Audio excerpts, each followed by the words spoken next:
लगे न लगे, बस जगने से लेकर सोने तक रट लगा दो नाम की, बस इतने से ही काम बन जाएगा। क्या हो जाएगा? अब ध्यान दें, जैसे ही नाम का स्वाद आने लग जाएगा कि नाम अखंड हो जाएगा। अब देखो, वैखरी से नाम जपते जपते, रटते रटते, जपते जपते, अधिक संख्या में लगातार जपेंगे तो जपते जपते फिर ये मध्यमा वाक जागृत हो जाएगी, जो कंठ कुबर में स्थित वाणी है, मध्यमा वाणी जागृत हो जाएगी, मध्यमा वाक जागृत हो जाएगी। और फिर जब मध्यमा से नाम जप होने लग जाएगा तो भाव समाधि में, प्रेम समाधि में, पश्यंती में नाम जप होने लग जाएगा। और जब परा में, परावाणी में नाम प्रतिष्ठित हो जाएगा, 4 प्रकार की वाणियां हैं, परा, पश्यंती, मध्यमा, वैखरी। वैखरी से नाम लेते ही और फिर क्रमशः मध्यमा, पश्यंती और परा तक नाम पहुंच जाएगा। और जब परा तक नाम पहुंच जाएगा तो महाराज जी रोम रोम से करोड़ों करोड़ों नाम एक साथ प्रकट होने लग जाएंगे। और फिर चाहे सोते रहो, जगते रहो, खाते रहो, पीते रहो, किसी भी अवस्था में शरीर रहे, आधे क्षण के लिए भी नाम रुकेगा नहीं, नाम का विराम नहीं होगा। यह है निरंतर भगवान की स्मृति, यह है भक्ति योग। तो भक्ति योग की जो परिभाषा हमारे आचार्यों ने दी है, तैल धारावत अखंड अविच्छिन्न भाव से भगवान नाम रूप गुण लीला की अखंड स्मृति, इसका नाम भक्ति है। अब भक्ति, राम नाम से भक्ति योग अपने आप आ गया कि नहीं? पहले तो पात्रता नहीं थी, पर केवल जिह्वा से राम राम किया तो धीरे धीरे राम नाम महाराज की कृपा से भक्ति योग हमें प्राप्त हो गया। फिर सब समझ में आ गया, आत्मा अनात्मा का विवेक हो गया, शरीर संसार से पूर्ण वैराग्य हो गया। और जब वैराग्य हो गया तो वृत्ति की चंचलता समाप्त हो गई, वृत्ति पूरी तरह अंतर्मुख हो गई, आत्मानुसंधान हो गया, आत्म साक्षात्कार हो गया, स्वरूप में अवस्थिति हो गई, आत्मै वेदम सर्वम, इस भाव में हम पहुंच गए, शरीर संसार का ध्यास मिट गया। तो केवल राम नाम से भक्ति योग की सिद्धि हो गई, न चाहते हुए भी, और न चाहते हुए भी राम नाम से ज्ञान योग की सिद्धि हो गई। और भैया राम नाम जीवन में प्रतिष्ठित है तो वर्ण धर्म, आश्रम धर्म सब अपने आप आ जाएंगे भीतर। क्योंकि हनुमान नाटक में हनुमान जी कहते बीजम धर्म द्रुमस्य, निष्काम कर्मयोग की सिद्धि भी हो गई। और राम राम नहीं किया तो न ज्ञान योग सिद्ध होगा, न भक्ति योग सिद्ध होगा, न कर्म योग सिद्ध होगा। इसलिए गोस्वामी जी ने कहा एक ही साधन सब रिद्धि सिद्धि साधि रे, ग्रसे कलि रोग जोग संयम समाधि रे। कलिकाल रूपी रोग ने सारे साधनों को ग्रस लिया है, इसलिए भलो जो है पोच जो है, दाहिनो जो बाम रे, राम नाम ही सो अंत सब ही को काम रे, राम नाम ही सो अंत सब ही को काम रे। हमारे महाराज जी के परम श्रद्धेय और प्रिय मित्र श्री हरे राम बाबा जी, उनके जीवन की एक घटना है। वो जयपुर में थे, एक बगीची में थे। महात्मा बड़े विलक्षण ही थे वो। गर्मी का समय था, कोई आता तो बाबा कहते, बाबा सेवा, बच्चा एक तोतले बोलते थे, एक मट्टा ले आ, मट्टा, मटका, एक मट्टा ले आ, पानी भरा हुआ मटका ले आ। तो हर व्यक्ति से वो पानी भरा हुआ मटका मंगाते। तो हम कम समझते हैं, कम 40-50 पानी भरे मटके। उस समय पानी भी उतना ज्यादा सुलभ नहीं था। और उन सब मटकों के बीच में ही अपना टाट बिछा के आसन लगा के रखते, चारों ओर मटका और बीच में उनका अपना आसन, और अपने चाहे नहाना हो चाहे कुल्ला करना हो सब उसी मटके के ठंडे पानी से बढ़िया। और कोई आ जाए प्यासा तो उसमें से पानी भी पिला देते। तो एक महात्मा आते थे ब्रह्मचारी जी, तो वो उधर से निकलते तो गर्मी तो थी, थोड़ी देर वहां बाबा के पास बैठ जाते और बाबा जल पिएंगे तो बाबा उनको ठंडा बढ़िया मटका का जल पिलाते। गर्मी का समय था। पता नहीं क्या हुआ, एक दिन उनको ब्रह्मचारी जी को मन में कोई ऐसी बात आई और उन्होंने कहा, बाबा एक बात हम आपसे पूछें, बुरा तो नहीं मानोगे? नहीं नहीं ब्रह्मचारी जी, क्यों बुरा मानेंगे, पूछो। बोले हम अब पानी तो आपके यहाँ बहुत दिन से पी रहे हैं, पूछ नहीं पाए आपसे, आप किस जाति के हो?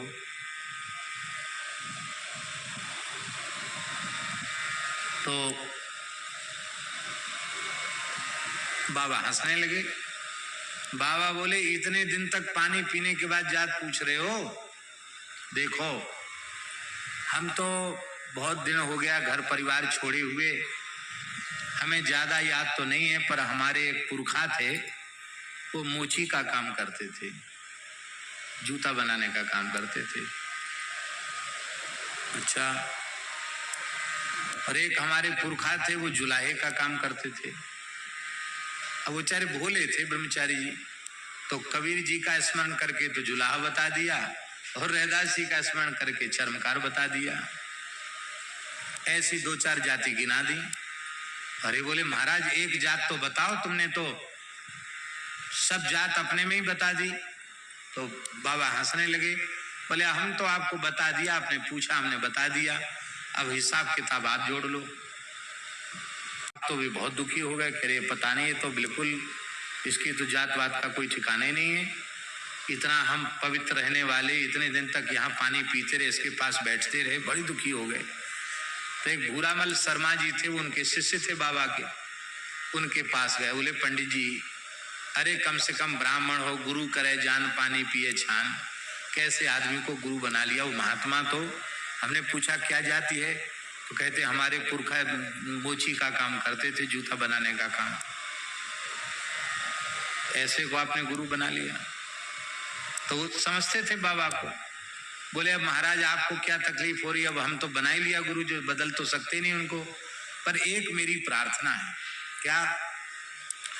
बोले उनसे ये जरूर पूछ के आओ कि जो आपके पुरखा मोची का काम करते थे उनका नाम क्या है, ये पूछ के आओ उनसे। तो ब्रह्मचारी जी बेचारे दुखी तो थे, वो फिर गए। बाबा बोले अब तो पानी वानी नहीं है हमारे यहाँ, इतने दिन पानी पिलाया फिर हमारी जात पूछता है, पानी तो नहीं। बोले नहीं बाबा एक बात हम पूछने आए, दुखी तो हम बहुत हो गए, एक बात पूछने का। क्या बात? बोले आपके पुरखा जो मोची का काम करते थे उनका नाम बता दीजिए आप। बाबा बोले तू अपनी बुद्धि से नहीं आया, किसी ने भेजा है तुझे। कहा बाबा कुछ भी समझो, आप नाम बताओ, आपके पुरखा का नाम क्या? तो बाबा बोले रैदास जी महाराज। तब वो समझ गए कि रामानंद संप्रदाय की परंपरा के साधु हैं, रैदास जी की याद करके बोल रहे हैं। बोलो भक्तवत्सल भगवान की जय।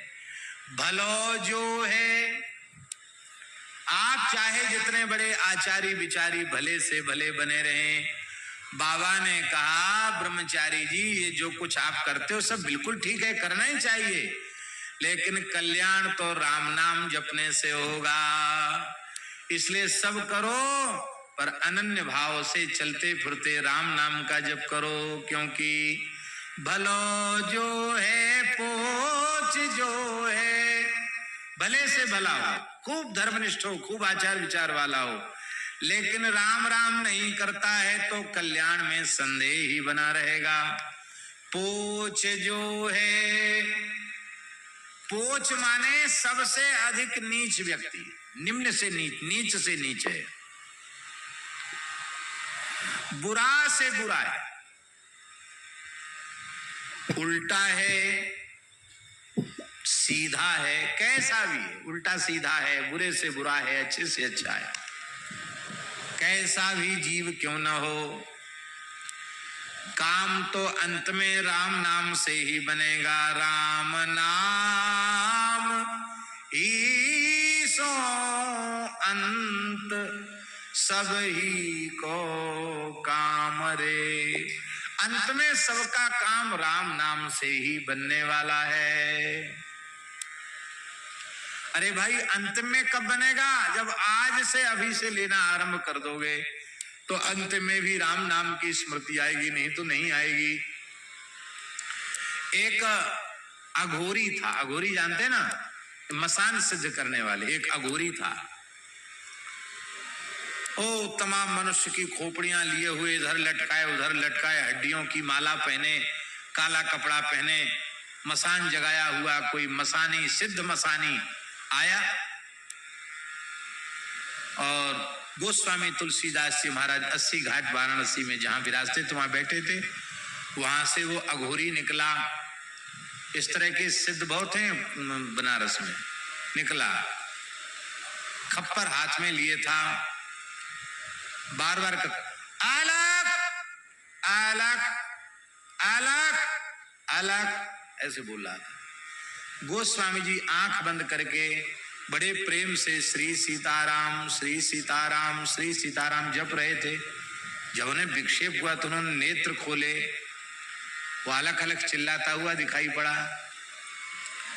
गोस्वामी जी का हृदय करुणा से भर आया और श्री गोस्वामी जी ने कहा, बड़ा प्यारा दोहा है गोस्वामी जी का, हम लख हम ही हमार लख, हम लख हम ही हमार लख, हम हमार के बीच तुलसी अलख ही कालख है, राम नाम जपु नीच। तुलसी अलख ही कालख है, राम नाम जपु नीच। महाराज जी एक नाम जापक संत की वाणी श्रवण करते ही उस तामसी अघोरी के जीवन में इतना बड़ा परिवर्तन आया। सारे महाराज कपड़ा लत्ता हड्डी फड्डी सब उठा के गंगा जी में पटक दी और राम नाम जपते जपते सिद्ध हो गया। तो भलो जो है पूछ जो है, दाहिनो जो बामरे। एक अघोरी था,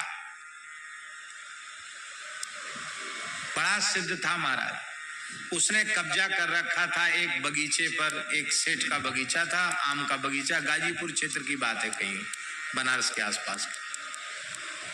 बहुत सिद्ध था, तमाम चमत्कार उस अघोरी में थे। इच्छा होती तो पके हुए आम किसी को देता नहीं, डर के मारे कौन घुसता उसके यहाँ। चमत्कार बहुत थे उसके पास। हरे राम बाबा उसी के यहाँ जाके रुक गए।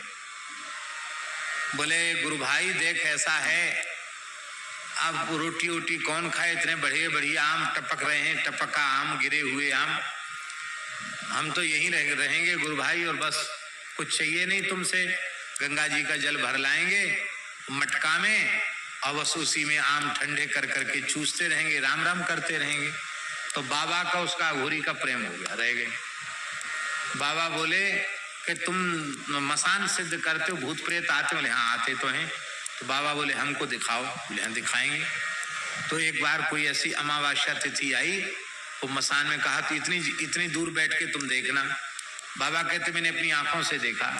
उस मसान वाले ने, सिद्ध ने क्या किया, कोई व्यक्ति मुर्दा जला के गया था, उसकी आंच थी, उस आंच में गंगा जी का जल एक मटका में भरा और उसको मुर्दा की आंच पर उसको गरम किया, उसी में थोड़ा चावल छोड़ा, उसी में गुड़ छोड़ा और मीठा भात बनाया और मंत्र बोल बोल कर जैसे पत्तल परोसता तो महाराज भयंकर भयंकर प्रेत प्रकट हो जाते, भूत प्रेत चुड़ैल आदि, और सब बैठ के खाने लग गए मीठा भात।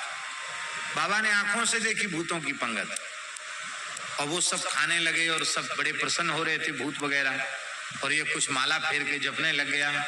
बाबा तो कौतुकी थे। बाबा ने सोचा कि हम भूत बन के जाए, देखे हमको पहचानता है कि नहीं।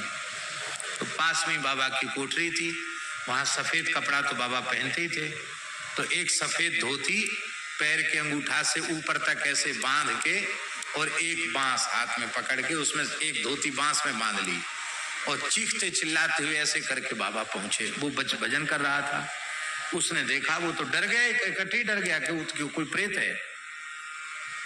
तो उसने मंत्र प्रयोग किए, लेकिन वो बाबा के ऊपर कहाँ कुछ चलने वाला। बाबा तो पहुंच गए, तो बोले कि कौन हो तुम? मैं प्रेतराज हूं, इस श्मशान का मालिक हूं, तुमने सबको खिलाया, मेरा अपमान किया। बोले अब तुम खा लो। सबका झूठा खाऊंगा मैं,